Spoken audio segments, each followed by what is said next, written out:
जय राधा माधवा कुंज बिहारी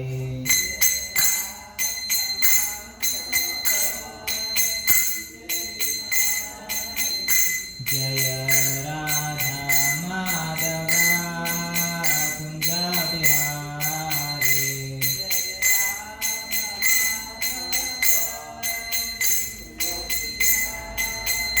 जय गोपी जना वल्लभा गिरिवरधारी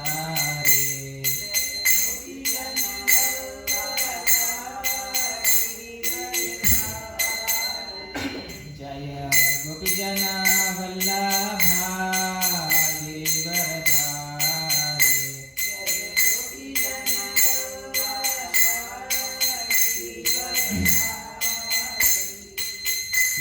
यशोदानंदना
प्रभुपाद प्रभुपाद प्रभुपाद जय जय प्रभुपाद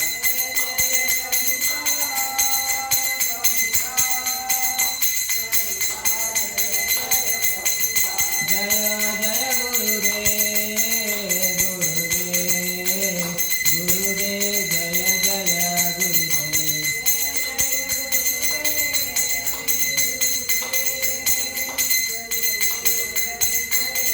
निताय गौरा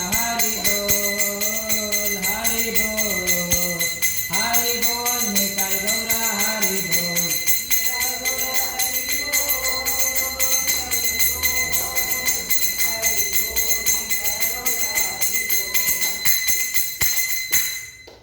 धर्म हरिनाम संकीर्तन की जय जगत गुरु श्रील प्रभुपाद की जय जय गौर प्रेमानंदे हरि हरि को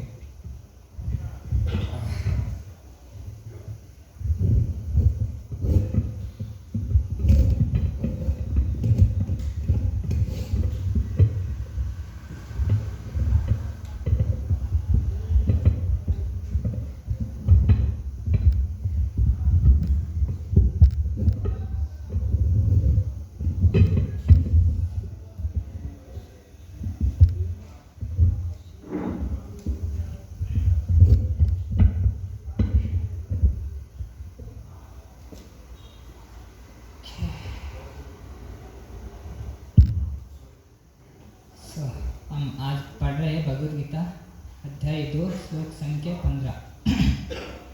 कल पढ़े थे श्लोक संख्या कितना पढ़े थे 14। कल हम क्या सुने थे मात्र स्पर्शस्तु कौन्तेय शीतोष्ण सुख दुख गगा आगम पायनी नित्य ताम दीक्षिस्व भारत। यानी कि कल हमने पढ़े थे जैसा कि मौसम बदलता रहता है, अभी बारिश का मौसम आता है, फिर ठंडे का मौसम आता है, फिर धूप ज़्यादा रहता है। जैसा भी मौसम आता है हम टॉयलेट करते चलेंगे। माता जी लोग घर में खाना पकाएंगे, जब गर्मी में भी खाना पकाएंगे, वो नहीं छोड़ेंगे घर में है खाना नहीं पकाना है हीट है। तो प्रभु जी लोग बाहर जाएंगे काम करने के लिए ना, बारिश है तो ऐसे घर में नहीं बैठेंगे, तो ठंडा है तो घर में नहीं बैठेंगे। इसी तरह ये सब हम सहिष्णुता करते हम टॉयलेट करते करते जाएंगे। तो इसी तरह दुख भी आता है सुख भी आता है, इसको भी हम पाना है, उसको सहिष्णुता शक्ति भगवान से प्रार्थना करना है। भगवान हमके जो भी दुख आए उसको सहिष्णु करने का, उस दुख को पार करने का क्षमता दो, मेरे को उस शक्ति दो। क्योंकि कुछ लोग क्या होता है अति आश्चर्य होने से क्या होता है, अति ज़्यादा खुशी होने से हार्ट अटैक आके मर जाते हैं। कुछ लोग दुख होने से भी हार्ट अटैक होके मर जाते हैं ना, क्योंकि उतना सहिष्णुता कर नहीं पाते वो लोग।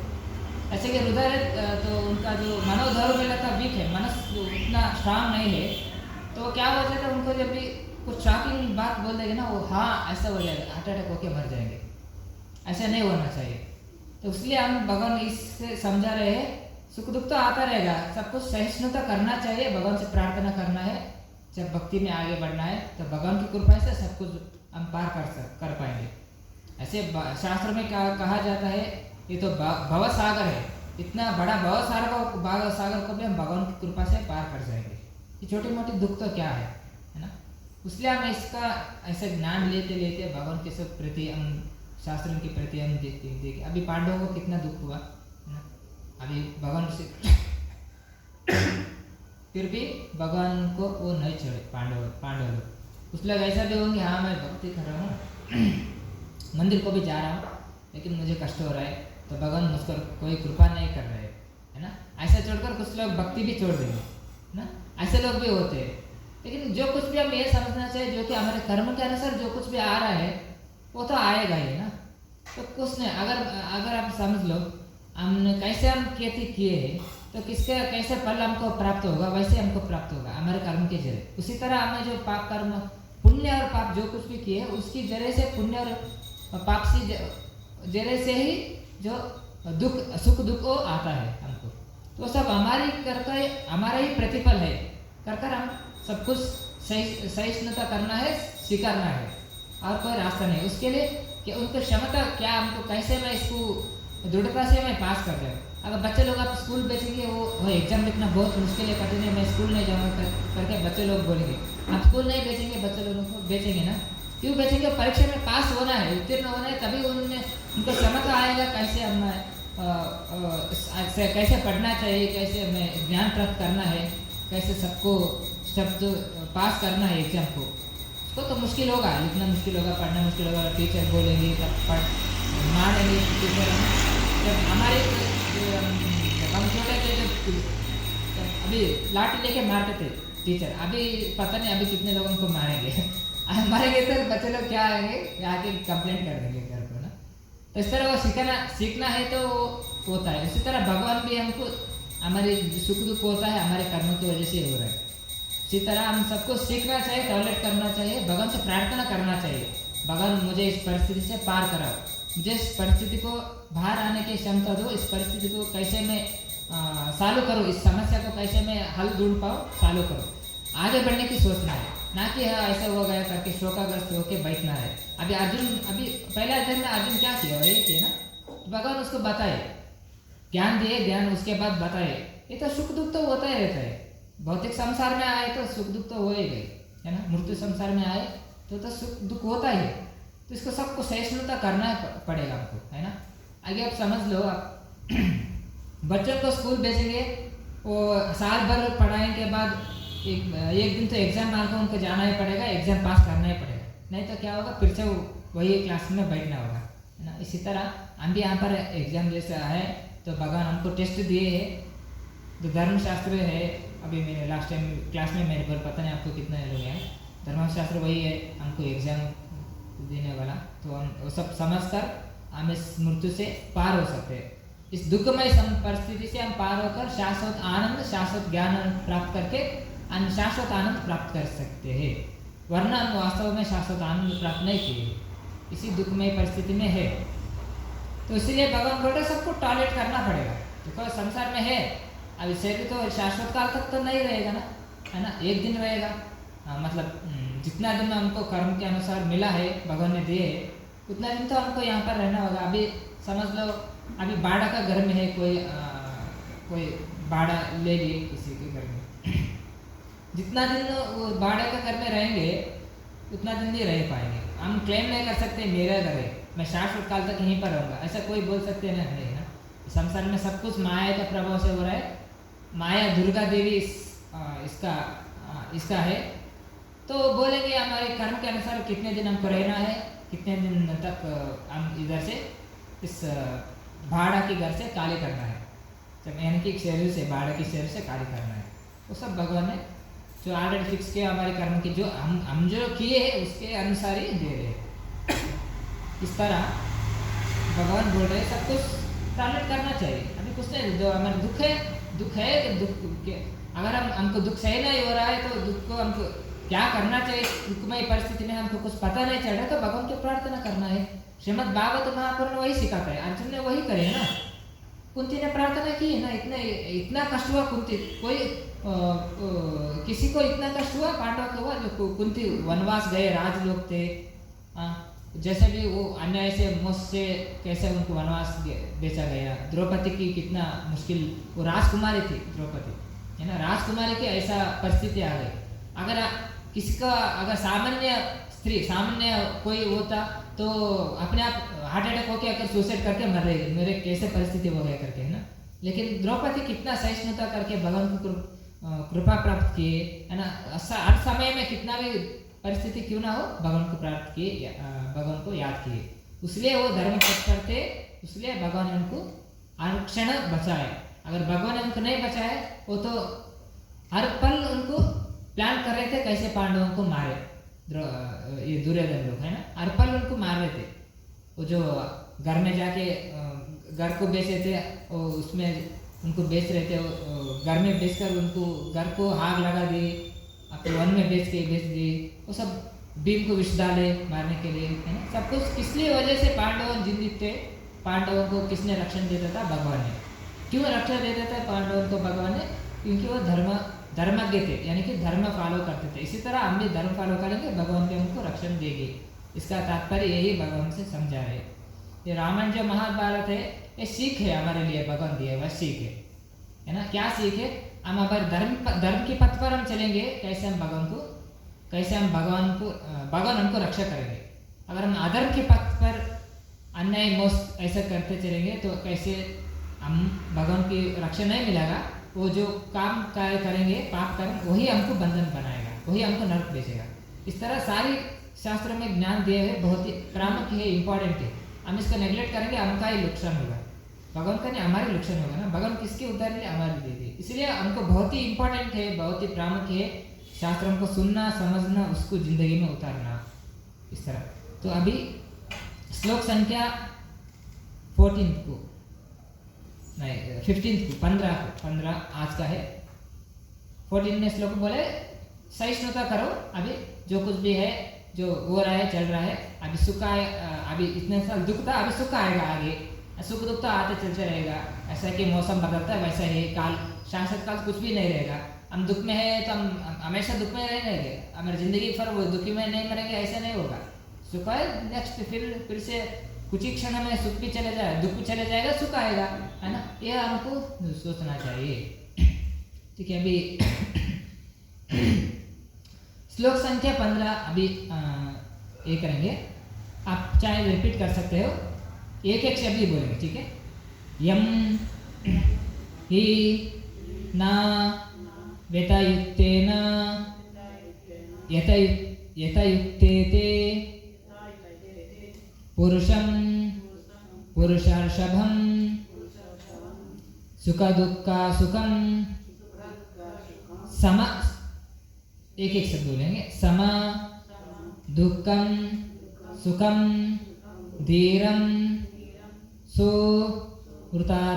वृतात्वया कल्पते। ठीक है, अभी पूरा में करेंगे। यम हि नावत युक्ते ते पुरुषं पुरुषार्षभं पुरुषार्षभा समा दुःखा सुखं धीरं सोमृतात्वाय कल्पते, ऐसा श्लोक है। इसमें एक एक शब्द का अर्थ ऐसा है, यम यारिगे, ऐसे इसमें कन्नड़ा है, मैं पहले कन्नड़ा पढ़ूंगा उसके बाद हिंदी अनुवाद करूंगा। यम यारिगे किस लिए बोल रहे, यम का मतलब है ही खंडितवायु, किसके लिए, ना व्यथा यंती, किसके लिए आप दुख शोक प्राप्त कर रहे हो, ऐसा बोल रहे हैं भगवान। ये थे इवेल्लवु, किसके लिए, ये सब के लिए आप शोक व्यक्त कर रहे हैं करके पूछे। पुरुषम व्यक्ति अनु, अभी पुरुषम का मतलब होता है आत्मा को दृष्टिकोण कर रहा है। पुरुषम मतलब कोई पुरुष स्त्री नहीं, आत्मा को दृष्टिकोण कर। पुरुषम व्यक्ति यानी कि पर्टिकुलर इस व्यक्ति का करके बोल रहे। पुरुष ऋषभः मानव श्रेष्ठ ने, यानी कि पुरुष ऋषभ का मतलब होता है इंसान में सर्वश्रेष्ठ मानव जो है उसको बोलते पुरुष ऋषभ। समा व्यत्यासगोल्लद, समा यानी कि समा है, वो एक ऊंचे नीचे का नहीं, सब कुछ समय ही है, सारी जीवात्मा सम है। समा दुखम, दुख अभी दुख होगा, सुखम सुख भी आएगा, यानी कि सारे समय सुख भी आएगा दुख भी आते रहेगा संसार में। धीरम, लेकिन जो धीर जो है यानी कि जो धीर व्यक्ति जो है, सहिष्णुवादा, धीर का मतलब होता है जो टॉलरेट करता है, जितना भी वो सहिष्णुता करता है, सहिष्णुता ज़्यादा रहता है उसमें। सम अवनु, उस व्यक्ति का, अमृतत्मया मोक्षते, मोक्ष पाने के लिए वो व्यक्ति समर्थ होता है, मोक्ष पाने के लिए वो व्यक्ति समर्थ है। कल्पते, अर्हनेंदु ತಿಳಿಯಲ್ಪಡುತ್ತಾನೆ, इस मोक्ष के लिए वो अर्ह व्यक्ति है। इसका तात्पर्य ऐसा है, पढ़ के उसके बाद मैं अनुवाद करूँगा। अनुवाद, ಪುರುಷಶ್ರೇಷ್ಠನೇ ಅರ್ಜುನನೇ, ಸುಖ ದುಃಖಗಳಿಂದ ವಿಚಲಿತನಾಗದೆ ಉಭಯ ಸ್ಥಿತಿಗಳಲ್ಲಿಯೂ ದೃಢನಾಗಿರುವ ಮನುಷ್ಯನು ಮೋಕ್ಷಕ್ಕೆ ಖಂಡಿತವಾಗಿಯೂ ಅರ್ಹನಾದವನು। इसका मतलब है सुख और दुख में विचलित ना हो ऐसा व्यक्ति। मोक्ष के लिए कौन अर्ह है, मोक्ष के लिए परफेक्ट पर्सन कौन है, जो उसमें उनकी जिंदगी में सुख भी कितना भी हो, दुख भी कितना भी हो, है ना, संतोष भी कितना है, लेकिन वो विचलित नहीं होना है। ज़्यादा खुशी होने से हाँ आश्चर्य हो गया, अरे मैं इतना आ गया, लॉटरी लग गई, मुझे करोड़ रुपए लॉटरी लग गए, ऐसे उछल कूदल गया, ऐसा नहीं होना। और दुख शोक व्यक्त करने से वो ऐसा बहुत ज़्यादा शोक व्यक्त करते करते जैसे आठ पकड़कर वो एक हार्ट अटैक हो गया, ऐसा नहीं होना चाहिए। ऐसे बोले क्योंकि ये मनो परिस्थिति से ऐसे वास्तव में ये सुख दुख जो है मन की गति है ना। मन की परिस्थिति ऐसा मन को लगता है सुख दुख आने से मैं ऐसे अश्वन्मुख होना और बहुत सारा व्याकुल होना, ये मन की गति है। मन ऐसा मुड़ता है। हम वास्तव में ज्ञान में रहेंगे तो सारे सुख दुख को हम अच्छे से हम समझकर पाकर हम अच्छे से रह पाएंगे। नहीं तो ये मन की गति से सब कुछ चल रहा है। अभी मनोमय हो गए, यानी कि संसार कलयुग में सब कुछ मन की गति से चलेंगे, बुद्धि की गति नहीं सोचेंगे और भगवान की नहीं सोचेंगे। ये इंपॉर्टेंट है। तीन तरह के लोग हैं। एक होते हैं मन की बात सुनने वाले, है ना, लेकिन वो वास्तव में वो श्रेयस नहीं होगा, प्रेयस होगा। और होते हैं बुद्धि की बात सुनने वाले, एक सत्वगुण वाले, एक रजगुण वाले, एक तमगुण। तीन लोग है ना, तीन तरह के से, तीन सत्व रजस तमगुण है। भगवद गीता में आगे चर्चा कर रहे हैं भगवान। तो अभी वो मन की गति चलने वाले ये ज़्यादा शोका व्यक्त होते हैं। तो इसके बारे में और डिस्कशन करेंगे। पहले मंगलाचरण करेंगे 2 मिनट, उसके बाद ओम अज्ञानतिमिरान्धस्य ज्ञानाञ्जनशलाकया चक्षुरुन्मिलितं येन तस्मै श्रीगुरुवे नमः। नमो विष्णुपादाय कृष्णपृष्ठाय भूतले श्रीमते भक्तिवेदान्तस्वामिनिति नाम्ने। नमस्ते सारस्वतदेवे गौरवाणी प्रचारिणे निर्विशेषशून्यवादी पाश्चात्यदेशतारिणे। मूकं करोति वाचालां पाङ्गुं लङ्घयते गिरिं यत्कृपातमहं वन्दे श्रीगुरुं दीनतारिणं परमानन्दमाधवं श्रीचैतन्य ईश्वरं। हरि ओं तत्सत्। हरे कृष्ण कृष्ण कृष्ण हरे हरे, हरे राम राम राम हरे हरे। गुरुवे गौरचन्द्राय राधिकाय तदाय कृष्णाय कृष्णभक्ताय तद्भक्ताय नमो नमः। हरे कृष्ण। तो इस तरह बोल रहे, कैसा भी परिस्थिति हो, जो भगवान की कृपा से हमको मिला है, हमारे की कर्म की वजह से, एक ज्ञान में जो व्यक्ति होता है ये ऐसा सोचता है ना। अति व्याकुल, ये इसका बात ये नहीं कि हाँ आपको खुशी मिल गए तो हम खुश नहीं होना चाहिए, ऐसा बात नहीं। हमको ज़्यादा दुख है हम शोक व्यक्त नहीं करेंगे, ऐसे नहीं, ऐसा करेंगे, लेकिन उतना भी हम डूबना नहीं चाहिए। उसकी वजह से हमारी उसकी मनोकल्पना से हम ज़्यादा हम उसमें घुस गए, इसलिए वो इम्पोर्टेंट है। जितना सोचेंगे हम बुद्धि से सोचना, हाँ इतना मिल गया तो ठीक मिल गए, ऐसे हो गए तो ठीक हो गए। उसके लिए आगे की क्या करना चाहिए, हम उसकी परिस्थिति में हम अटक जाएंगे तो आगे करने की सोच नहीं होगा, है ना। अभी समझ लो बहुत आश्चर्यमुख होने से और बहुत व्याकुल होने से ये सब मन का गति है। अब हम सोच सकते हैं ये सब मन की गति। अभी मैंने 3 तरह से बोला ना, तीन तरह के लोग होते हैं। जो आश्चर्यमुख होते हैं, जो मन की गति से चलते हैं, तो मन को अपना आप मानेंगे। शास्त्र में बोला गया है जो वास्तव में हम कौन है, आत्मा है, लेकिन हम कुछ लोग समझेंगे आत्मा का मतलब आत्मा है। एक बार आत्मा को लोग समझते हैं, शास्त्र में बोलते हैं एक आत्मा को बुद्धि, एक आत्मा को शरीर, एक आत्मा को मन। आत्मा का मतलब मन, बुद्धि और शरीर, ये सब चले जाता है ना। लेकिन वास्तव में आत्मा मतलब आत्मा है, जो अजर अमर शाश्वत नित्य निरंतर है। भगवान का शाश्वत दास है, भगवान का शाश्वत काल से रहने वाला अजर अमर है। अजो नित्यम अन्यते न अन्यते अन्य माने शरीर, यानी कि शरीर मरता है, आत्मा वास्तविकता में नहीं मरता है। वास्तव की कोई बदलावट नहीं है। वास्तव सूर्य चंद्र से जल नहीं पाता है और अग्नि में भी जलता नहीं है आत्मा। और जो पानी में डुबाए हो आत्मा उसको वेट नहीं होता है आत्मा। तो इस तरह आत्मा इस भौतिक संसार में पंचभूतों से कुछ भी नहीं होता है आत्मा को, क्योंकि ये आध्यात्मिक शक्ति है। भगवान की 3 तरह की शक्ति, एक आध्यात्मिक, एक अंतरंग शक्ति, बहिरंग शक्ति, तटस्थ शक्ति। यानी कि अंतरंग शक्ति भगवान का वास्तविक दाम आध्यात्मिक शक्ति, और एक होता है वो वास्तव काल से, वो क्रिएट नहीं होता है, एनर्जी है। वो एनर्जी साइंसली बोलते हैं energy can not be created, can not be destroyed. Energy को क्रिएट नहीं किया जा सकता और विनाश भी नहीं कर सकता एनर्जी को, इस तरह। और होता है एक भगवान की अंतरंग शक्ति, आध्यात्मिक शक्ति, और एक होता है बहिरंग शक्ति, यानी कि इस भौतिक संसार में जो कुछ भी हम देख रहे हैं इसको बोलते हैं बहिरंग शक्ति। और एक होता है हरे कृष्ण तटस्थ शक्ति, यानी कि हमारे जीवा आत्मा, वो अजर अमर शाश्वत काल से है और रहेगा।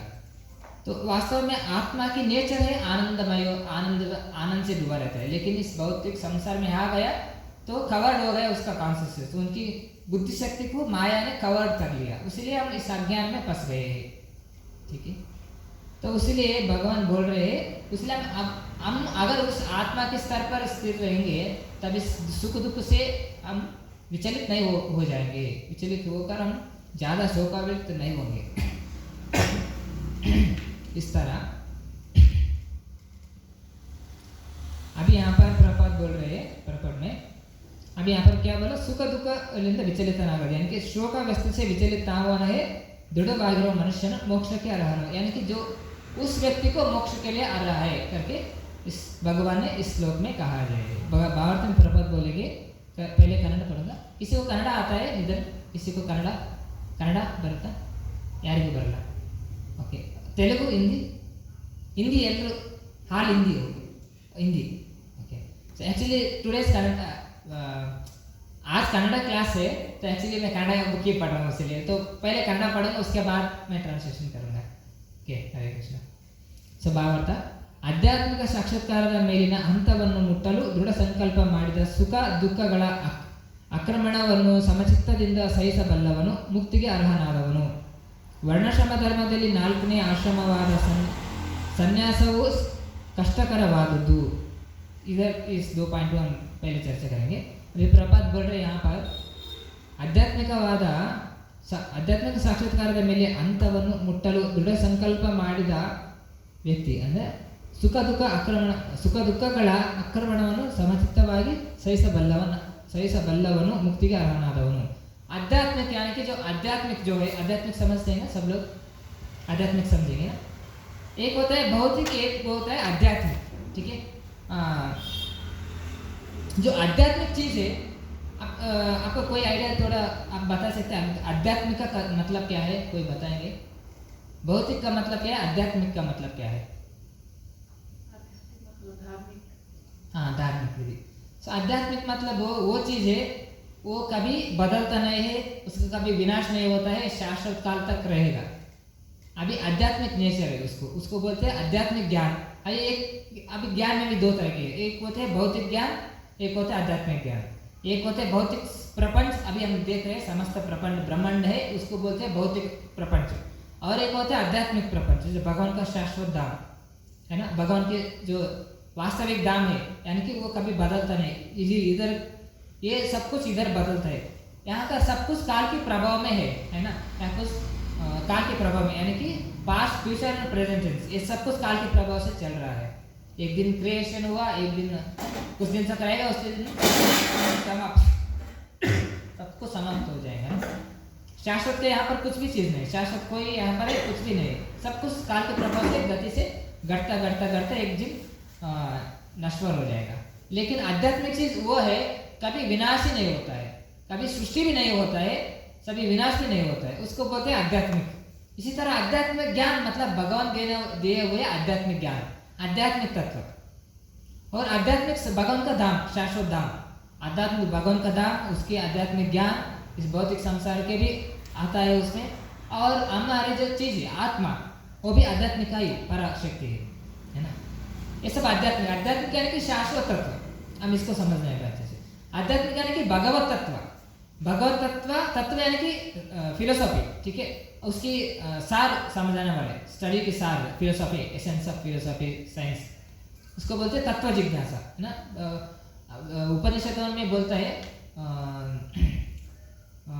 अतः तो ब्रह्म जिज्ञासा, यानी कि हम मनुष्य में आ गए तो ब्रह्म की बारे में जिज्ञासा करो, क्योंकि हमको भगवान ने बुद्धि दी है ना, इसलिए जिज्ञासा करो हम यहाँ पर क्यों है, भगवान कौन है, समस्त ब्रह्मांड क्या है, हम शाश्वत आनंद कैसे पाएंगे, हम दुख में क्यों डूबे हुए हैं, कोई दुख नहीं जाएंगे क्यों डूब रहे, ये सब सोचने का विचार बोलते, सोच विचार को बोलते हैं अतः तो ब्रह्म जिज्ञासा। और ब्रह्मन कौन है, ब्रह्मन को जानना है, जिज्ञासा करना है, जिज्ञासा यानी कि सर्च करने, कोई ब्रह्मन कौन है, यानी कि भगवान कौन है, समस्त ब्रह्मांड की क्रिएशन किए हुए भगवान कौन है, हमको क्यों सृष्टि किया, हमारे जीवन का लक्ष्य क्या है, ये सब प्रश्न करने वाले को बोलते हैं बुद्धिजीवी है ना। बुद्धिजीवी वो कौन प्रश्न कर सकता है, सिर्फ मनुष्य कर सकता है ना, और कोई नहीं प्रश्न कर सकता। अभी आप किसी को एक वाटर, समझ लो आप कहीं बाहर गए थे, आपको प्यास लगी थी, किसी ने आपको पहला वाटर दे दिया आपको है ना, किसी ने आपको कुछ ना कुछ हेल्प किए, आपको उनकी प्रति कृतज्ञता भाव व्यक्त करेंगे आप है ना, वो इस व्यक्ति ने मुझको वाटर दिया, कुछ मेरे को सहायता किया है ना, मैं उनसे आभारी हूँ, ऐसा कुछ कृतज्ञता व्यक्त करेंगे, है ना। कोई कुछ हेल्प करेंगे हमको, कुछ कष्ट परिस्थिति में हमको उसको कृतज्ञता व्यक्त करेंगे, है ना। भगवान इस संसार में हमको सब कुछ दिए, सूर्य चंद्र नक्षत्र दे, अग्नि दे, समस्त ब्रह्मांड दे, वायु दे, जल दे, इससे ये सब कुछ किसकी कृपा से हुआ है? भगवान की कृपा से है ना। हम जीवित हैं, वायु के बिना कोई जीवित रह सकता है ना, कोई जीवित ही नहीं रहता है। वायु हमको चाहिए ही चाहिए, वायु के बिना हम सांस नहीं ले पाएंगे तो हमारे तो सब ब्लड बाहर आएगा, मर जाएगा, है ना। वो वायु को किसने शक्ति, किसका शक्ति है? भगवान की शक्ति। भगवान गीता में आगे बोलते, भूमि अपा अनल वायु कम मना बुद्धि एवचा अहंकार इतिम में भिन्नम प्रकृति अष्टरा, यानी कि आठ जो प्रकृति जो है भगवान के ही बहिरंग शक्ति है ना। ये सब कुछ भगवान ने दी, इसलिए हमको भगवान के प्रति कृतज्ञता थोड़ी बहुत करना है ना।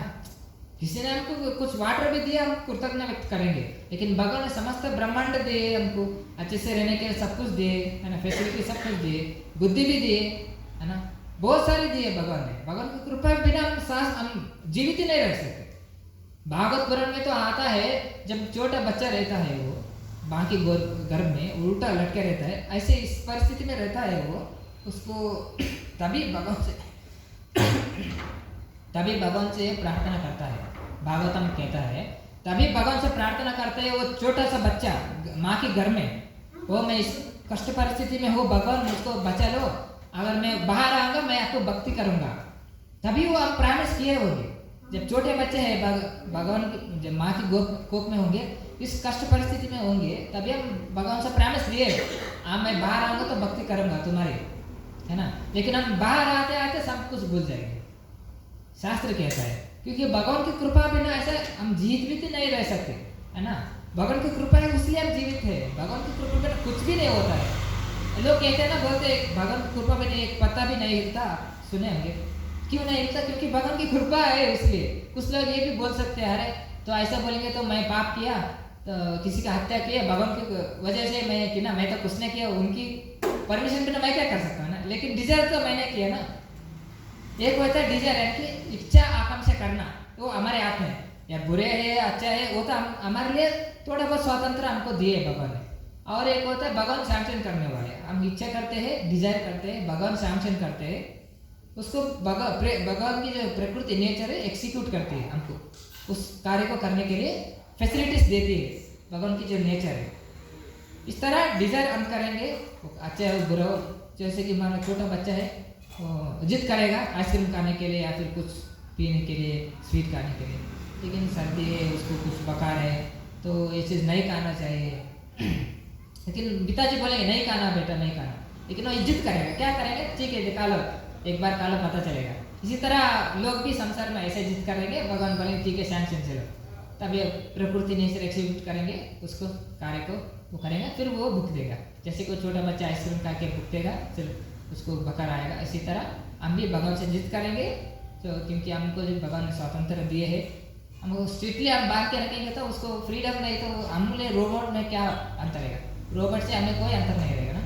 हम बच्चों को, अपने बच्चों को ऐसे बांध के नहीं रख सकते, ऐसे ही करना, ऐसे वो तंग हो जाएगा, अरे क्या बच्चा जी ऐसे कर रहे करके, है ना। इसलिए वो रोबोट जैसा नहीं, इसलिए भगवान हमको अल्प स्वतंत्र दिए है, उसको हम मिसयूज करेंगे तभी हम दुख भोगेंगे। इसलिए भगवान बोलते हैं शास्त्र में, ये शास्त्रम विधि उत्सृज्य वर्तते कामकारता न स सिद्धि मावप्नोति ना सुखम ना परम गति। यानी कि इस शास्त्रों को उच्चित तेजना नहीं चाहिए। ये शास्त्र हमारे उद्धार के लिए भगवान ने शास्त्र दिए है, उसके हमारे उद्धार के लिए सारी भगवान ने बातें बताई है, उसको समझकर हम उसको हमारी जिंदगी में उतारेंगे, तभी हम वास्तव में सुख प्राप्त करेंगे, नहीं तो हम सुख प्राप्त नहीं करेंगे।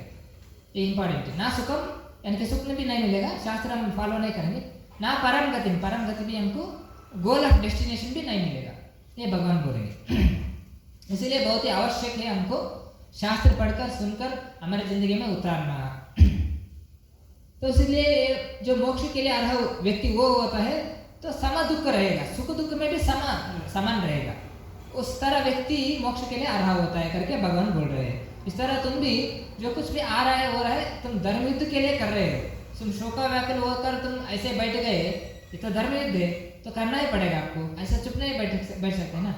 इसलिए भगवान बोल रहे करना है करके भगवान बोल रहे। इसलिए हम बुद्धि से विचार सोच विचार करना है, सिर्फ मन गणित से नहीं भागना चाहिए। मन कुछ भी बोल देता है ना, मन भटकता है संसार में, भटकने का काम ही मन है। मन का मतलब होता है मनोरंजन, मन की रंजन करना है कि मन का काम है। उसके लिए अच्छा है बुरा है ये श्रेयस है पे वो नहीं देखेगा, वो तो सिर्फ मनोरंजन चाहता है। छोटे बच्चे जैसे स्कूल को जाने के लिए उत्सुक होते हैं नहीं ना, वो तो सिर्फ खेलने कूदने के लिए उत्सुक होते हैं, वो उसको बोलते हैं मन गति। मन का मतलब छोटे बच्चे जैसा होता है, तो सिर्फ खेल कूदने के लिए इंटरेस्ट रखता है। स्कूल जाओ, पढ़ा लिखो बेटा, अच्छे से बनो, ये बुद्धि हम बात बोलेंगे बुद्धि से विचार से नहीं सोचेंगे, नहीं नहीं मुझे खेलना है बस, संडे आ जाएगा खुश होकर खेलेंगे।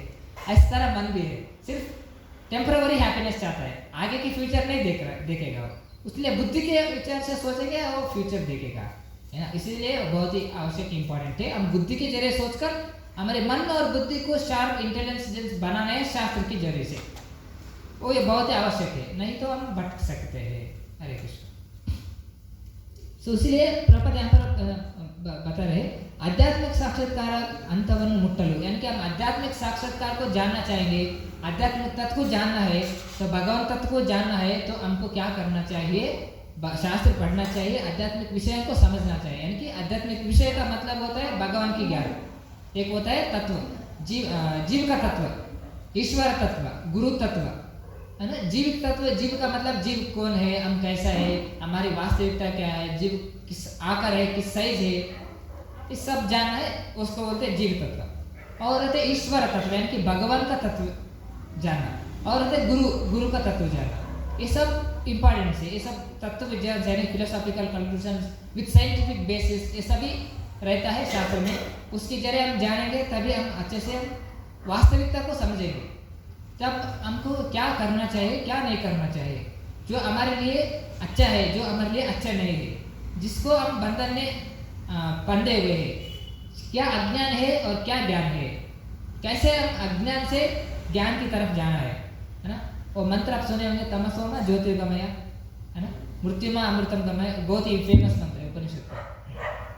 असतोमा सद्गमय, असत जगत से सत्य जगत के लिए, तमसोमा ज्योतिर्गमय, तमस से छोड़ के अंधकार को छोड़कर वास्तविक की तरफ जाओ, मृत्युमा अमृतम गमय, मृत्यु को छोड़कर, मृत्यु संसार को छोड़कर अमृतम वास्तविकता की जिंदगी पाना है, तभी हमको अवास्तविकता की शांति मिलेगा। यहाँ पर वास्तव में शांति हमको नहीं मिला है, इस तरह शास्त्र बोलते हैं, बहुत ही इंपॉर्टेंट है। इसलिए जो मोक्ष अंत में मोक्ष प्राप्त करना चाहता है, जो आध्यात्मिक तत्व को जानना चाहता है, वो व्यक्ति क्या करना चाहिए, इस समा दुख का, इस भौतिक संसार के दुख सुख और दुख से विचलित ना होकर आध्यात्मिक दृष्टिकोण से, शास्त्रों के दृष्टिकोण से, भगवान कैसे बोले गए उसके दृष्टिकोण से सोचकर हमारे इंटेलिजेंस को यूज कर हम आगे बढ़ना चाहिए करके भगवान बोल रहे। इस यहाँ पर परपन बोल रहे ಆಧ್ಯಾತ್ಮಿಕ ಸಾಕ್ಷಾತ್ಕಾರ ಮೇಲಿನ ಹಂತವನ್ನು ಮುಟ್ಟಲು ಸಂಕಲ್ಪ ಮಾಡಿ ಸುಖ ದುಃಖಗಳ ಆಕ್ರಮಣವನ್ನು ಸಮಚಿತ್ತದಿಂದ ಸಹಿಸಬಲ್ಲವನು ಮುಕ್ತಿಗೆ ಅರ್ಹನಾದನು। ऐसा व्यक्ति मुक्ति के लिए अर्ह है। और ವರ್ಣಾಶ್ರಮ ಧರ್ಮದಲ್ಲಿ ನಾಲ್ಕನೇ ಆಶ್ರಮವಾದ ಸನ್ಯಾಸವು ಕಷ್ಟಕರವಾದದ್ದು। अभी वर्णाश्रम धर्म है, 4 वर्ण 4 आश्रम है ना, ब्रह्मचर्य गृहस्थ वानप्रस्थ सन्यास, ये आश्रम है। ब्राह्मण क्षत्रिय वैश्य शूद्र ये वर्ण है, यानी कि ये 4 वर्ण जो है, कुछ लोग आप बोलेंगे, कुछ लोग आप सुने होंगे, ये तो हिंदू जो भगवत गीता जो हिंदुत्व जो है वो कैस्ट सिस्टम है ना, ऐसा कुछ मंद बुद्धि वाले लोग बोलते हैं। भगवान क्लियर बोलते गुण कर्म विभाग है, यानी कि गुण और कर्म के अनुसार से विभाजित किए गए हैं। यानी कि आप बहुत ही बुद्धिमान हो, बहुत ही इंटेलिजेंस हो, आप ब्राह्मण हो, आप इसका मतलब ये है कि किसी भी आप इसमें जन्मा हो, आपके शूद्र में कुल में भी जन्म क्यों ना हो, लेकिन फिर भी आप में इंटरेस्ट है शास्त्र पढ़ने का, आपके इंटरेस्ट है जिज्ञासा भगवान कौन है, मनुष्य जीवन का लक्ष्य क्या है, ज्ञान में इंटरेस्ट है, पढ़ने में इंटरेस्ट है, तो आप ब्राह्मण कहलाएंगे। ऐसा मतलब ये नहीं कि हाँ ये शूद्र कुल में जन्मा ये शूद्र, ऐसा नहीं है। जन्म न जाए तो शूद्रा, भागवतम कहता है, श्रीमद् भागवत महापुराणम, जो शूद्र है वो जन्म से सब कुछ कलयुग में सभी शूद्र ही है, सबको शूद्र का मतलब क्या होता है, सबका ब्राह्मण क्षत्रिय वैश्य ये सबको सेवा करने वाला शूद्र। ये शूद्र जो है शास्त्रों में वर्णन किया गया है, कैसा वर्णन किया गया है। अभी ब्राह्मण लोग कौन है, भगवान का हेड ब्रेन है, वो ब्रेन जैसा काम करेंगे, यानी कि वो शिक्षण देंगे लोगों को कैसा जीना है, क्या धर्म है क्या अधर्म है, और ब्राह्मण रिचुअल्स कराएंगे, अभी रिचुअल्स शादीशुदा तो शादी करेंगे या फिर गृह प्रवेश करेंगे, होमा यज्ञ यागादि करेंगे, है ना, वो सब कौन करेंगे? ब्राह्मण करेंगे ना। वो पढ़े लिखा नहीं तो वेदों को कौन क्या ज्ञान देगा? ब्राह्मण ज्ञान देंगे ना। तो इसलिए सारे रिचुअल्स जो है, धर्म की जो नियम विधि जो है, वो सारे रिचुअल्स करने वाले वो क्या है? बुद्धिज्म। कौन बुद्धिज्म? ब्राह्मण लोग है ना। उसके लिए ब्राह्मण भगवान की हेड जैसा है। और जो भगवान की जो ये है, जो उसको क्या बोलते हैं, आर्म्स बोलते हैं ना, तोड़, भगवान का जो आर्म्स होते हैं, आर्थ, उसको बोलते हैं भगवान के जो आर्थ क्षत्रिय। और क्षत्रिय क्या करेंगे? अभी क्षत्रिय लोग हैं, मिलिट्री है, अभी ले लो मिलिट्री वाले हैं, मिलिट्री लोग हैं और पुलिस है, उनकी वजह से सामान्य नागरिक अच्छे से है, नहीं तो लूटपाट हो जाएगा, सबको लूटपाट करेंगे लोग, सब कुछ ये हो जाएगा ना। उनकी वजह से वो रक्षण कर रहे हैं, क्षत्रिय लोग पालन पोषण कर रहे हैं, उनकी वजह से सब कुछ ठीक ठाक है, इसलिए क्षत्रिय भी जरूरी है। इसलिए वो भगवान की जो क्षत्रिय जो है, उनकी भगवान की जो आर्म्स जैसा है, आर्ट जैसा है, रक्षण करने वाले। हरे कृष्णा, ठीक है। और वैश्य जो है पेट जैसा है, हरे कृष्णा, जो वैश्य जो है उसको पेट जैसे है। वो वैश्य लोग क्या करेंगे?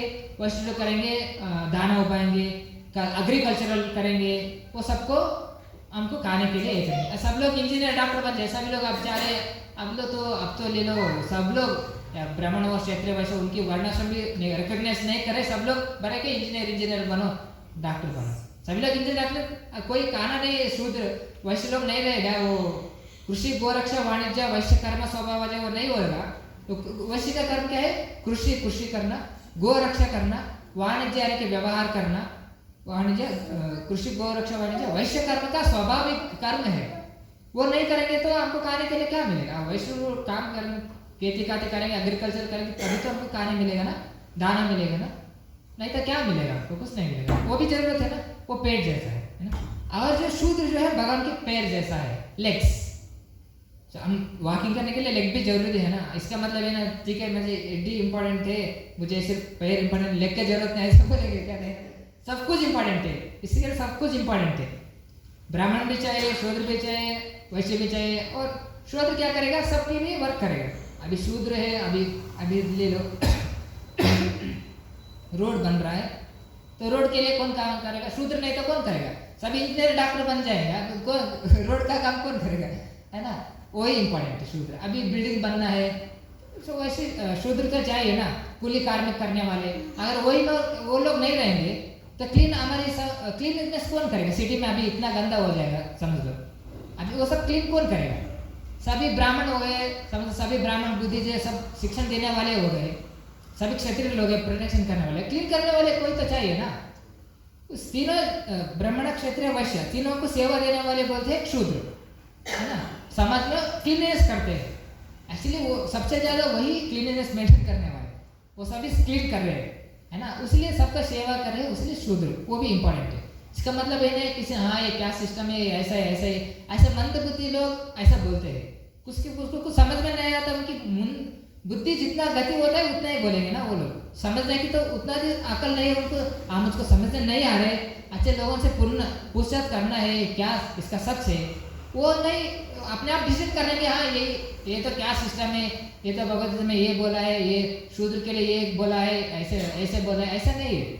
वास्तव में हमारे जो गुण है उसके उनके अनुसार हमको ब्राह्मण है, क्षत्रिय, मैं वैश्य हूँ, मैं क्या परिस्थिति है, मेरा नेचर क्या है, ये सब देखना ही, संस्कार से देखना बहुत ही इंपॉर्टेंट है। ऐसा नहीं कि जो कुछ भी हो है चलो तुम ऐसा निकाल के दिया, ऐसा नहीं है, ऐसे मंद बुद्धि लोग भी रहेंगे, इसलिए बहुत ही इंपॉर्टेंट है शास्त्र पढ़कर हमको समझदार से हम काम लेना है, बुद्धि से जरिए लेना है, ऐसा ब्लाइंड बिलीव नहीं करना चाहिए। शास्त्र बोलते क्लियरली, हम क्लियरली समझना है, भगवान हमको बुद्धि दिए ना, हम अंधविश्वास भी नहीं करना है, अंधे ऊपर ये माना के पेश तंत्र गुरु दाम नहीं बन, अंध से विश्वास नहीं करना है, अंधों को विश्वास नहीं करना, हमको भगवान बुद्धि दिए, सोचना चाहिए। कुछ लोग बोलेंगे हाँ सिर्फ बिलीव करना है, जैसे कुछ विचार नहीं करना, प्रश्न नहीं करना, ऐसा नहीं, हमारे को प्रश्न करना है, विचार करना है।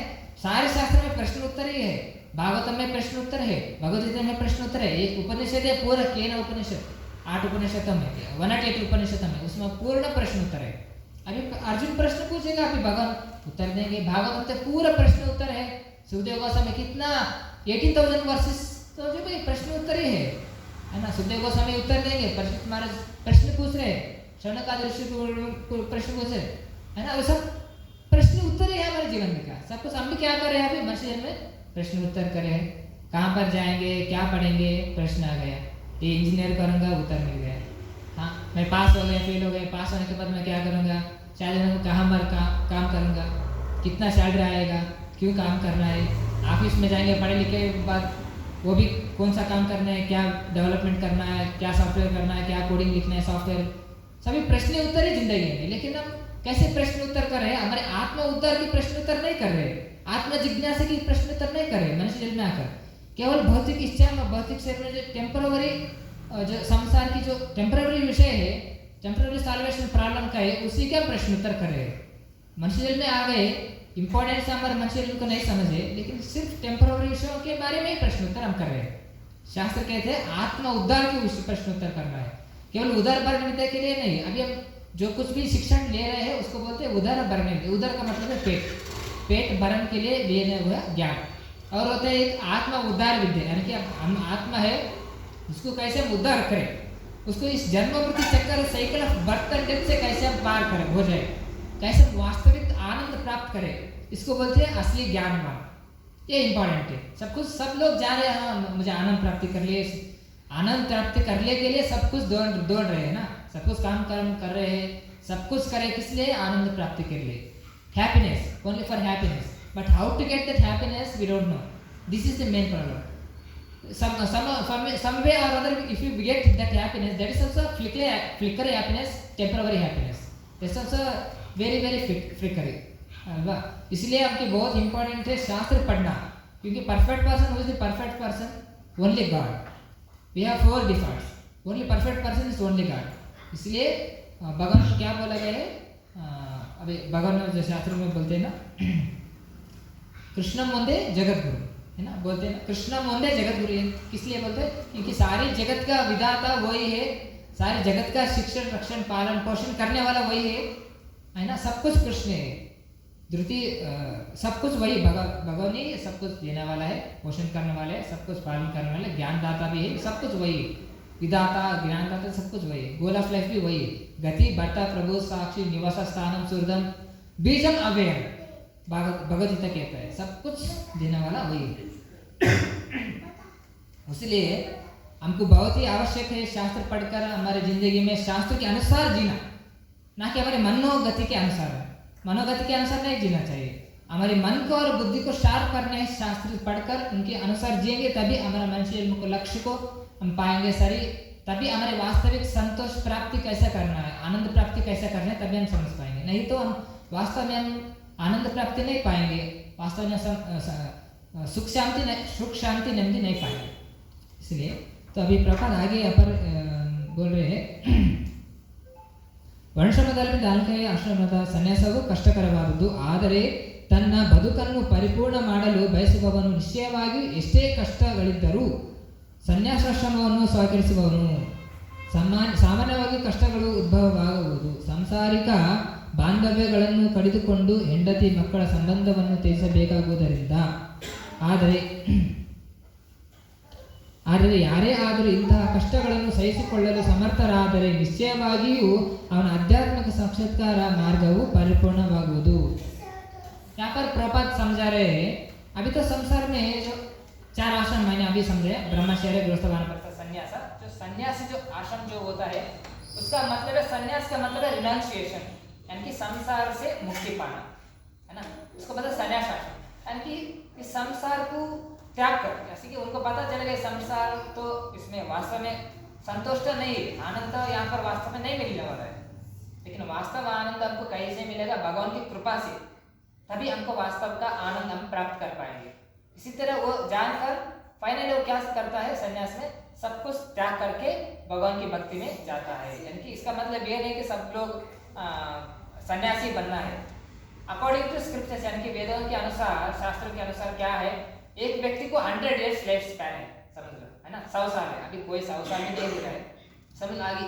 अकॉर्डिंग टू वैदिक स्क्रिप्चर्स कहते हैं 100 years मनुष्य का जीवन है, उसमें 25 years क्या करना है, ब्रह्मचर्य फॉलो करना है, यानी कि ब्रह्मचर्य फॉलो करो, क्षमा दमा तितिक्षा, हमारे सेंसेस को कैसे कंट्रोल करना है, हमारे मन को कैसे कंट्रोल करना है, पाप कार्य में नहीं लगना चाहिए, बहुत सारे इंपॉर्टेंस बताए गए है ना। तो अधर्म के बारे में नहीं लगना है, सिर्फ धार्मिक कार्य करना है।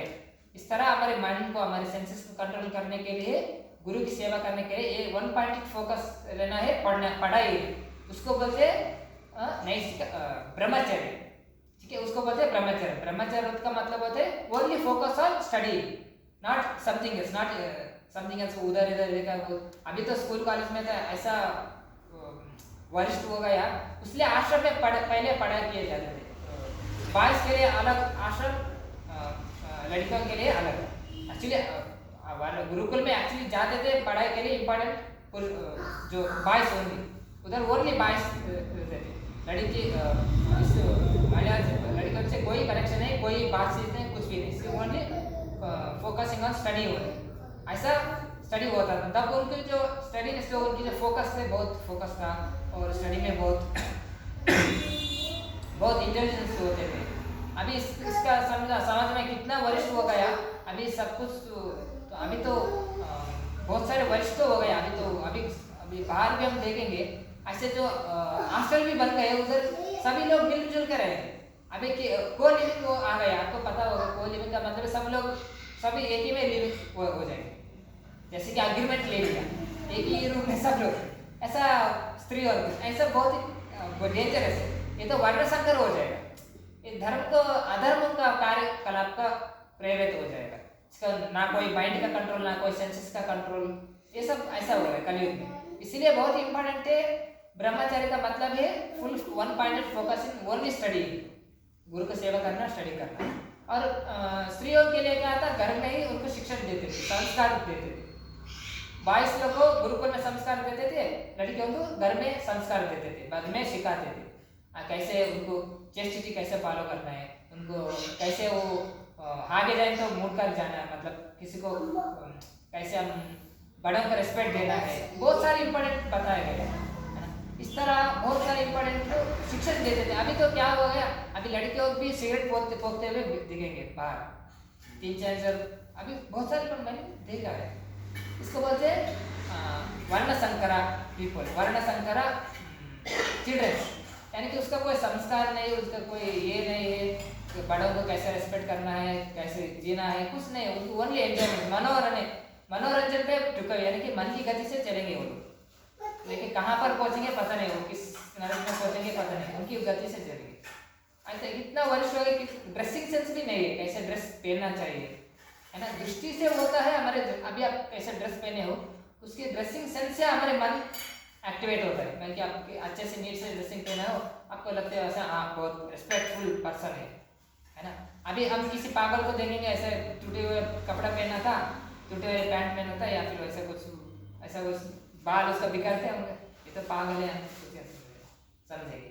इसी तरह मन की जो गति होता है, जैसे कि ड्रेसिंग सेंस में भी होना चाहिए, अच्छे से लड़कियों को अच्छे से कवर्ड कपड़ा पहनना है, अच्छे से उसको जो भी उनकी जो बोलना, अभी उनके जो चेस्टिटी और उनकी जो नीटनेस और शाइनेस जो है, लड़कियों के लिए विभूषण है। चेस्टिटी और शाइनेस दोनों जो इम्पोर्टेंट चीज़ है माता लड़कियों के लिए, और शाइनेस नहीं है, चेस्टिटी नहीं है, उनके कोई यही नहीं, उसका कोई नहीं बता सकते उनका। तो इसलिए बहुत ही इंपॉर्टेंट है उनकी ड्रेसिंग सेंस कैसा रहता है, उसकी देखने के दृष्टिकोण भी उनका मन में लोगों को बदलता है ना। ड्रेसिंग सेंस की देखकर बता सकते हो कैसे होंगे उनका कैरेक्टर, ड्रेसिंग सेंस देखे उनको लोगों की कैरेक्टर पे आप ये कर सकते हैं। इस तरह बहुत ही इंपॉर्टेंट है, हमारे विचार भी बदलेगा उनके प्रति। अगर आप देखेंगे किसने अच्छे से ड्रेसेस है, अच्छे साड़ी पहन के आ गए किसी लड़की ने, हमको बता हाँ कितना संस्कृत है, कितने उनके घर में कितना अच्छा संस्कार दिए इस लड़की को, बोलेंगे ना, अच्छे भाव आएंगे। अगर कोई उससे टूटे फूटे कपड़े पहन के आ गए, एक्चुअली हमको ये बात नहीं करना है, लेकिन संसार में चल रहा है, इसलिए मैं इसको सत्य बोल रहा हूँ। तो संसार में चल रहा है, मैं इसको सत्य बोल रहा हूँ कि इसको बोलते हैं जो उनके इनका भी इतना भी सेंस नहीं है, हम किस परिस्थिति में आ गए, इतना भी उनको ज्ञान है, हम किस परिस्थिति में कौन सी एज में आ गए, हम कैसे रहना चाहिए, कैसे समाज में जीना चाहिए, क्या संस्कार हमने हमारे माता पिता दिए हमको, ये बहुत इंपॉर्टेंट है। नहीं तो वो के वही ऑब्जेक्ट उनको बुराई की वजह, मतलब वो बोलते ना अभी जो वो उनकी जो कार्य की वजह से वही फंसेंगे, है ना। वो कार्य उनकी जो बुरे काम की वजह से वही फंसेंगे। अगर समझ लो पीने वाले के, सिगरेट फूकने वाले के, कौन फंसेंगे, किसका लॉस होगा, उनका ही शरीर ये होगा ना।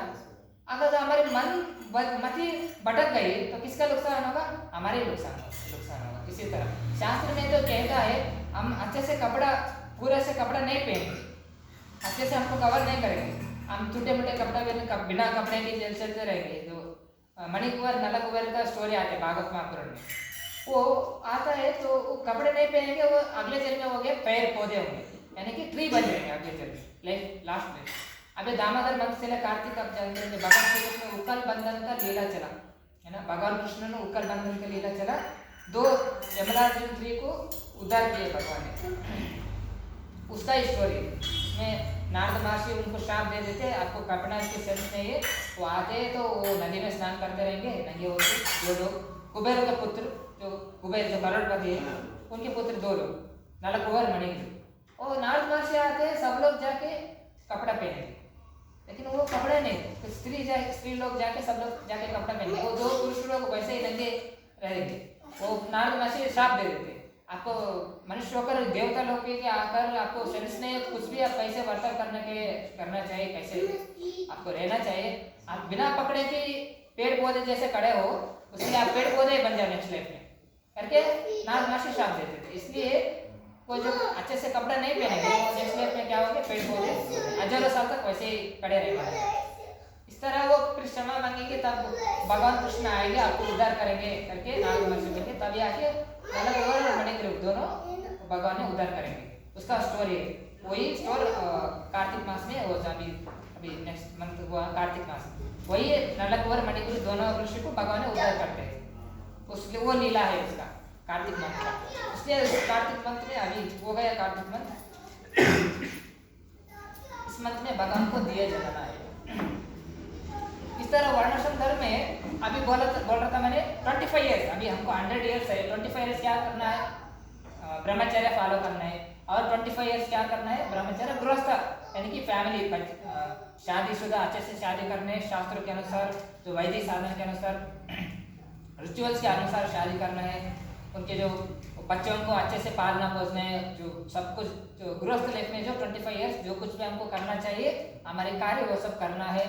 और 25 ईयर्स होने के बाद 50 ईयर्स हो गए हमको, 50 ईयर्स के बाद क्या करना है, वानप्रस्थ लेना है, यानी कि रिटायरमेंट। अभी हम काम से रिटायरमेंट लेके आराम से घर में बैठेंगे ना, इसी तरह 50 ईयर्स हो गया वानप्रस्थ, यानी कि रिटायरमेंट लेना, सारी काम से सिर्फ भगवान की भक्ति करते हुए करना, घर में बैठने। बच्चों को ऑलरेडी, वो बच्चे ऑलरेडी बड़े हो चुके होंगे, उनको शादी का उम्र हो जाए, उनको शादी कर दो, उनकी जो बहू है या बेटा हो तो बहू आएंगे, बेटी हो तो उनके घर में जाएंगे, आपके रिटायरमेंट के सब ये ले लो, अच्छे से भगवान की भक्ति करते हुए, भजन करते हुए सब लोग घर में रहना है।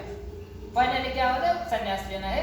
इस संसार की सारी जो भी हमारे सुख प्राप्त हो गया संसार में, वो सब हो गया, उसके बाद लेके आपको संन्यास लेके भगवान की पूर्णता भजन करते हुए हम शरीर त्यागेंगे, तब हम जाके हमारे मनुष्य जन्म का सफल होगा। वर्णाश्रमाचार होते पुरुषेण परम पुरुषम विष्णुर आराध्यते पंथा नान्य तत्वोश कारण। ये सारे वर्णाश्रम धर्म जो है भगवान कृष्ण को संप्राप्ति संतुष्टि करने के लिए है, ना केवल इंद्र तृप्ति करने के लिए। पशु पक्षी भी इंद्र तृप्ति करेंगे, है ना, हम भी उसी में लग जाएंगे भगवान को छोड़कर, इसमें कोई फायदा। इसका मतलब है ना कि इंद्र तृप्ति नहीं करना है, लेकिन भगवान की तुष्टि के लिए हम सब कुछ कार्य करना है। इस तरह अगर आप बैंक में पैसे गिनोगे करोड़ रुपए, बैंक कैशियर हो, आप जो कुछ भी कार्य करेंगे बैंक में है, तो आपको पता है सब कुछ बैंक को ये बैंक का है, तो करोड़ रुपए देंगे लेंगे, आपको व्यवहार करेंगे, लेकिन आपको उससे कोई अटैचमेंट नहीं रहेगा, उससे कोई ये नहीं रहेगा। इसी तरह हमें संसार में भगवान इस तरह आपको दिया है, जो कुछ भगवान से मिला है भगवान से चलेगा।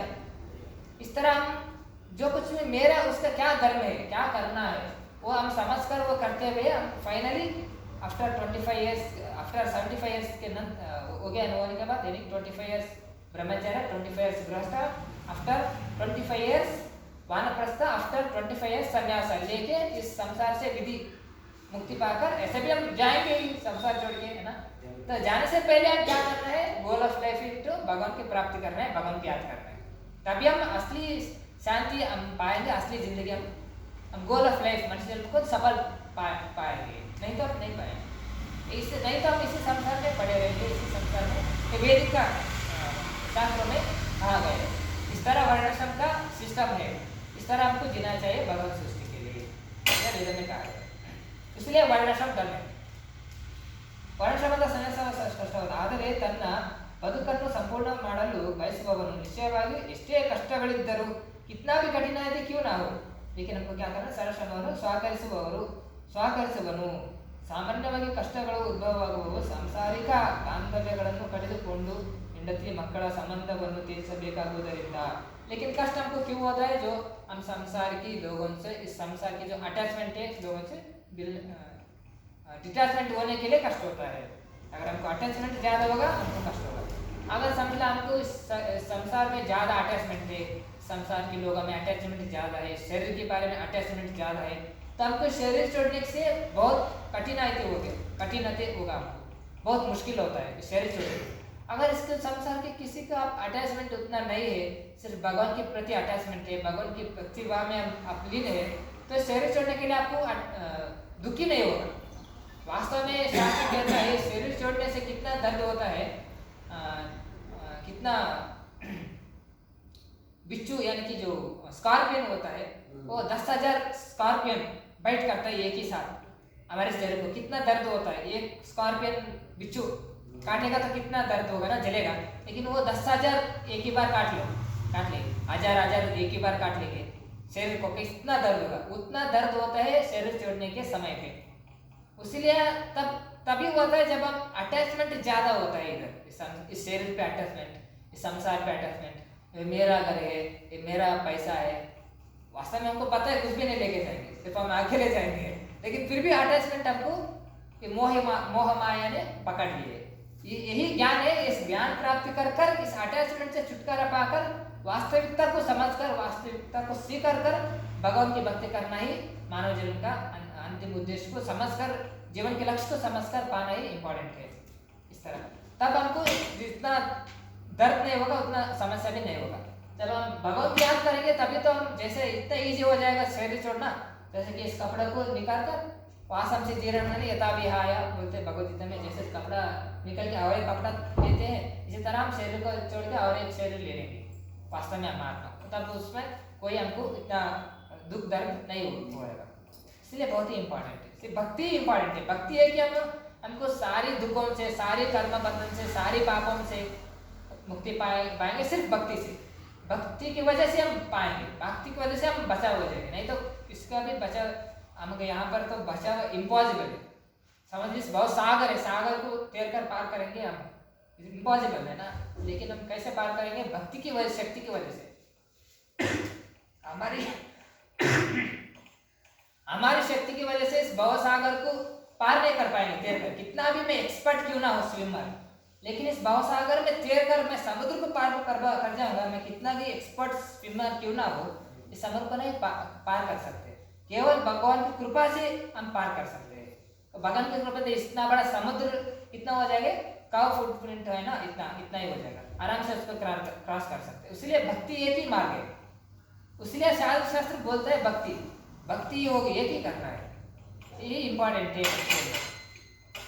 इसलिए प्रभुपाद भी इसको इम्पोर्टेंट बोल के समझाते हैं और आगे प्रभुपाद समझाएंगे। ಆದರೆ ಯಾರೇ ಆದರೂ ಇಂತಹ ಕಷ್ಟಗಳನ್ನು ಸಹಿಸಿಕೊಳ್ಳಲು ಸಮರ್ಥರಾದರೆ ನಿಶ್ಚಯವಾಗಿಯೂ ಅವನ ಆಧ್ಯಾತ್ಮಿಕ ಸಂಸ್ಕಾರದ ಮಾರ್ಗವು ಪೂರ್ಣವಾಗುವುದು। ಹೇಗೆ ತನ್ನ ಕುಟುಂಬದವರೊಡನೆ ಅಥವಾ ಇತರ ಅಷ್ಟರೊಡನೆ ಆಪ್ತರೊಡನೆ ಯುದ್ಧ ಮಾಡುವುದು ಕಷ್ಟವಾದರೂ ಅರ್ಜುನನು ಕ್ಷತ್ರಿಯನಾಗಿ ತನ್ನ ಕರ್ತವ್ಯದಲ್ಲೇ ತಾಳ್ಮೆಯಿಂದಿರಬೇಕೆಂಬ ಉಪದೇಶವು ಇಲ್ಲಿದೆ। अभी और एक इम्पोर्टेंट पॉइंट ये है, जैसे कि अब धर्म और अधर्म की बात होती है, क्या धर्म है, ये अधर्म है, ये करना है, ये नहीं करना है। अगर में संसार में भी लोग अधर्मिक हो गए, जैसे कि अभी हम आगे देखे थे पहले अध्याय एक में अर्जुन बता रहे ये सब मेरे संसार के लोग हैं, है ना, ये कौरव पक्ष थे, यहाँ पर अपोजिट युद्ध में पांडव के पक्ष के इधर कौरव पक्ष थे। वो सब में सब भीष्म पितामह, द्रोणाचार्य, कृपाचार्य, वो सब भी सूर्यदी, उनकी फैमिली लोग, गुरुजन सभी उनकी फैमिली लोग ही सब लोग थे उधर अपोजिट पार्टी में। उन सबको मैं कैसे मारूं, उसका प्रश्न था अर्जुन का। इन सबको मैं कैसे मारूं? गुरु द्रोणाचार्य मुझको शिक्षण दिए है ना, भीष्म पितामह हमको पाले पोछे बड़े किए है ना, उन सबको मैं कैसे मारूं? शोकाव्यक्त हो गए, शोकाव्यक्त हो गए, गांडीव की धनुष को छोड़कर अर्जुन ने नीचे बैठ गए, पूर्ण मनोव्यथा से बंध गए। मन का एक परिस्थिति ये है, जब मन की परिस्थिति से शोकग्रस्त होते हैं, जो मन के प्रभाव से होते हैं हम लोग। सो मन का प्रभाव ये है शोकग्रस्त होना, दुखमय परिस्थिति में हमको हमारी बुद्धि क्या होता है, कवर्ड हो जाता है। जब एक से हम डिसीजन लेंगे ना, जो अति आश्रित होंगे, अति शोकाव्यक्त होंगे, हमारी बुद्धि काम करना बंद हो जाता है। अब क्या करना है, क्या नहीं करना है, क्या अधर्म है, क्या धर्म है, क्या वास्तव में सोच विचार हम नहीं करेंगे, शोक में डूब जाएंगे तो डूब जाएंगे। हमको लगेगा चलो सब हो गया, चलो कुछ नहीं होगा, ऐसा समझेंगे, शोक में हम डूब जाएंगे। इसलिए हम इम्पोर्टेंट है ज्ञान का, हमारे जो इंटेलिजेंस को काम करने के लिए मन छोड़ेगा नहीं, इसको शोक में इतना ग्रसित हो जाएगा। एग्जाम्पल प्रभात देते हैं इसमें लेक्चर में, जैसे कि एक पांड में पानी है, पूरा पानी, उस पानी में जो स्पष्ट पानी सेटल्ड हो जाता है, ताकि उस पानी के अंदर जो फिश हो या फिर छोटे छोटे दाने दाने पत्थर हो दिखेगा।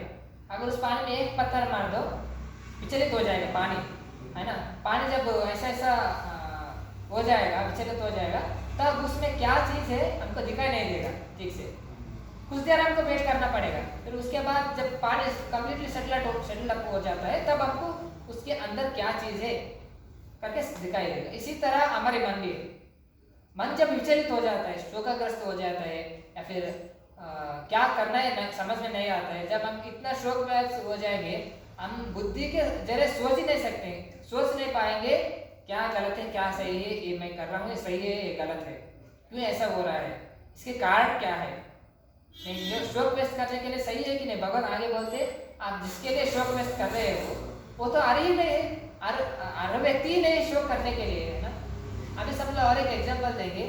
आपके घर में दो भाई हैं, एक भाई ने चोरी चकी करके ये हो गया, और एक भाई वो पुलिस है, और वो पुलिस वाला भाई क्या बोलेगा, क्या करेगा, और एक भाई है चोर है, उसको पकड़ के डालना पड़ेगा, उसको धर्म निभाना पड़ेगा, क्षत्रिय धर्म। तो शोक करके छोड़ देगा, भाई को छोड़ो यार, ये मेरा भाई है, चलो छोड़ देंगे करके छोड़ेगा, या फिर उसको जेल में डालेगा जाके, उनके धर्म जेल में डालेंगे ना, क्योंकि तो अधर्म कार्य किया है ना, तो लूटी करना है, अच्छे से कमा के खाना है, धर्म के पास तो क्यों लूट लाट कर लिया, तो अच्छे गलत व्यक्तियों से संग करके संघर्ष पर जाए, यानी कि जैसे संग वैसा रंग बोलते हैं ना हिंदी, जैसे संग करेंगे लोगों का, अच्छे लोगों के संग करेंगे, अच्छा हमको गुनाह आएगा, बुरे लोगों के संग करेंगे हमको बुरा, हम भी बुरा हो जाएंगे, है ना।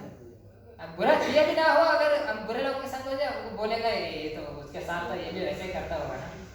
पुलिस भी वही, अगर किसी का दोस्त हो गया, किसी ने हत्या कर दिया, पुलिस भी क्या करे, इसका दोस्त है, पहले पुलिस उसको पकड़ेगा, फिर विचार करेगा तुम्हारे दोस्त है, तुझको पता होगा क्या किया, तुम दोनों मिलकर किया ना करके, पुलिस वैसे बोलेगा। अगर वो किया ना हो फिर भी वो ऐसा आ जाएगा।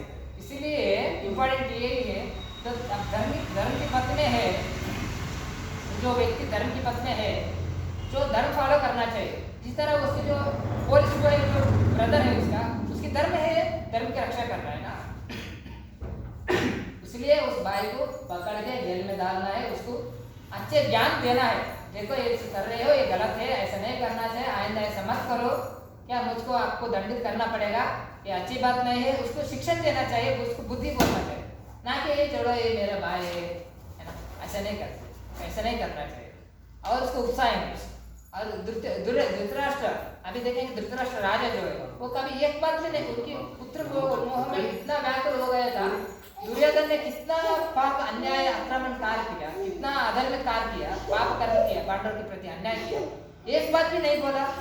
किसने क्यों नहीं बोला? क्योंकि वो पुत्र व्यामोह में इतना डूब गया था, वो उसको पुत्र को समझाने नहीं पाया, इसलिए उसको उसका आंख भौतिक दृष्टिकोण से उसका धृतराष्ट्र का आंख नहीं है, लेकिन आध्यात्मिक दृष्टिकोण से भी उसका आंख नहीं है, क्योंकि उसको पता है इतना पाप करने से, इतना अन्याय करने से उनको भुगतना पड़ेगा। साक्षात भगवान ही उनके पक्ष में है।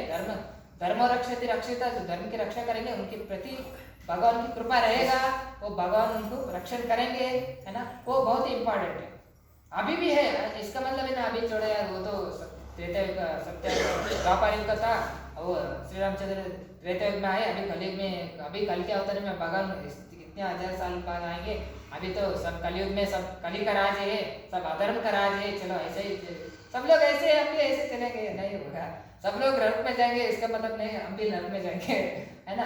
सब लोग अज्ञानी अंधकार में यथा अंधे उपज्ञेय मानव, सब लोग अंधे में चले, मैं भी ऐसे अंधे में ब्लाइंड क्यों करते चलो, ऐसा नहीं होता है।